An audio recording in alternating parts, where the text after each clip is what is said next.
सर्वप्रथम सर्वांना आजच्या या प्रजासत्ताक दिनाच्या खूप खूप शुभेच्छा। आणि आज सुरू होत असणार आपलं शिवशंभू वृद्धाश्रम व विरंगुळा केंद्र, या केंद्राला ज्यावेळी मी पोस्टर बनवत होतो त्यावेळी पोस्टरवरती सगळ्यांनी बघितलं असेल की आपण एक लोगो बनवला आहे त्याचा। पहिला सगळ्यांनी लोगो शिवशंभू वृद्धाश्रमचा लोगो बघितला की नाही कुणी? तर त्यावरती आपण श्रावणबाळ आपल्या आईवडिलांना घेऊन चाललं असे ते फोटो आहे। खऱ्या अर्थानं अशा श्रावणबाळाची गरज ही घरात पाहिजे। जर तो तसा श्रावणबाळ जर घरात असेल तर तशा आईवडिलांना इथे यायची गरज पडणार नाही। अनेक लोकांनी मगाशी भाषणात 2-3 मुद्दे मांडताना एक मुद्दा प्रखरतेने मांडला की हे केंद्र आपण काढतोय ही आनंदाची गोष्ट नाही आहे, पण मुळात हे केंद्र आम्ही अशा लोकांसाठी नाही काढलं की ज्यांना मुलं आहेत पण ती आईवडिलांना सांभाळत नाहीत किंवा आमच्याकडे ती टाकतात इकडे सोडणार आहेत, अशा लोकांसाठी नाही।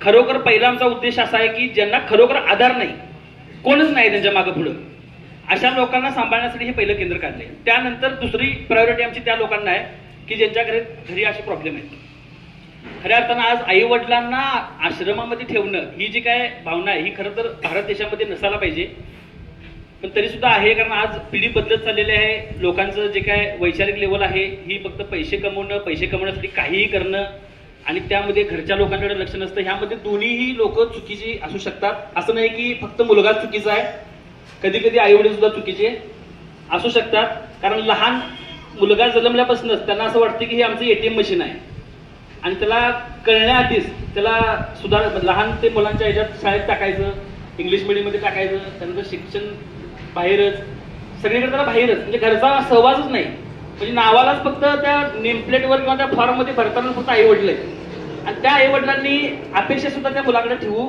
नये असं माझं मत आहे। पण ज्या आई वडिलांनी लहानाचं मोठं केलेलं आहे, त्याला सगळ्या गोष्टी त्याला संस्कार दिलेले आहेत, अशा मुलांनी खरं तर आपल्या आई वडिलांना आश्रमात ठेवू नये अशी ही आमची भावना होती।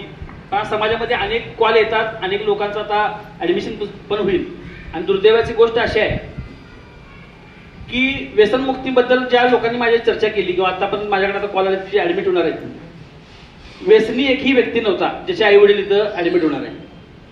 म्हणजे दारुडा जरी असला तरी तो आई वडिलांची तेवढी काळजी घेतोय, हा एक विषय आहे। दुसरी महत्त्वाची गोष्ट, ज्या लोकांनी बाहेर कुठेतरी अब्रॉडला आहेत, ज्यांना आई वडिलांना सांभाळता येत नाही, सिटीमधले आहेत, खेडेगावातला सुद्धा एकही कॉल आम्हाला आलेला नाही। विशेष म्हणजे कोल्हापूर जिल्ह्यातला एकही कॉल आला नाही, ही आमची सगळ्यात मोठी अचिव्हमेंट आहे। कारण ही संस्कृती ही परंपरा आपण जपतोय, आपण ह्या शाहू महाराजांच्या नगरीमध्ये आहे, हे आपलं भाग्य आहे, हे विचार आपल्यामध्ये आहेत की बाहेर आज बघितलं तर सिटीमध्ये आई वडील लोकांना बोज वाटायला लागतात, म्हणजे त्यांना ठेवणं नको वाटायला लागलंय। काही मॉडर्न आज ज्या बायका लोक करून आणतात त्यांना असं वाटतं की ते घरात एखादी कचरा कुंडी असलेली डस्टबिन ठीक आहे, पण सासू सासरे नकोत। अशा पद्धतीच्या मुलींना आमचं असं सांगणं आहे की तुम्ही तुमच्या पण आई वडिलांना आणि सासू सासऱ्यांना दोघांना पण आमच्याकडे पाठवा, फक्त सासू सासरेच नको तर तुमचे आई वडील सुद्धा इकडे येऊ देत। त्यावेळी तुम्हाला कळेल की खऱ्या अर्थानं आई वडिलांची गरज काय असते। आणि ह्याबद्दल बोलणं किंवा ह्याच्याबद्दलचा अभ्यास अजून आमचा नाही, त्यामुळे मुळात आम्ही वक्ते पण नाही।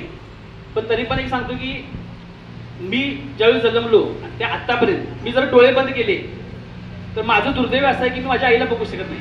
कारण मी लहानपणात आमची आई वारली, मी तिला चेहरा अजून मला आठवत नाही आणि आईचे मायामान आईचा संस्कार मला मिळाला नाही। त्यामुळे लहानपणापासून आतापर्यंत जो स्ट्रगल करत आलोय त्यामध्ये कदाचित माझे स्वभाव जरासा चिडचिडा आहे। अनेक लोकांना वाटतं की मी चिडतोय, पण चिडण्यामागचं कारण पण असं आहे की त्या गोष्टीची जी गरज होती, ज्या वयात गरज होती त्या वयात मला मिळाली नाही। सावत्राई आली पण ती पण आई सख्या आईपेक्षा चांगलं हे करते, प्रेम करते, त्यांना पण आपण हे करतोय। आज इतकं मोठं सगळं आम्ही झालोय, आज घर आहे, गाडी आहे, बंगला आहे, पण आज आई नाही। आणि अशा वृद्धाश्रमची आम्हाला इथं वेळ येते की बाबा मुलं आई वडिलांना इथं टाकणार आहे।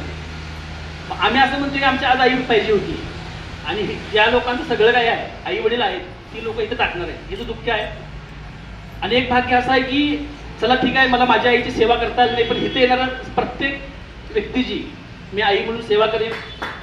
आज अनेक लोकांनी जे काही डोनेशन स्वरूपामध्ये आर्थिक मदत केली असेल, काही लोकांनी धान्याच्या स्वरूपात मदत केली आहे, काही लोकांनी कपड्याच्या ब्लँकेटमध्ये जी काय मदत केलेली आहे, तर मी माझ्याकडून माझं पूर्ण आयुष्य ह्या केंद्रासाठी देणार आहे। माझ्या महिन्यातील असेल, आठवड्यातला असेल, जो काय वार असेल तो ठरवून इथं ऍडमिट असणाऱ्या लोकांना त्यांचं मनोरंजन करणं, त्यांचं थोडंसं तुम्हाला सुद्धा मुलगा आहे ही जी जाणीव करून देण्याचं काम मी माझ्याकडून करेन. आणि मला माझ्या आयुष्यात ती आईची कमतरता जी आहे ती इथं असणाऱ्या सगळ्या ज्या काही लेडीज असणार आहेत त्याच्यातून मी ती भरून काढेन. धन्यवाद.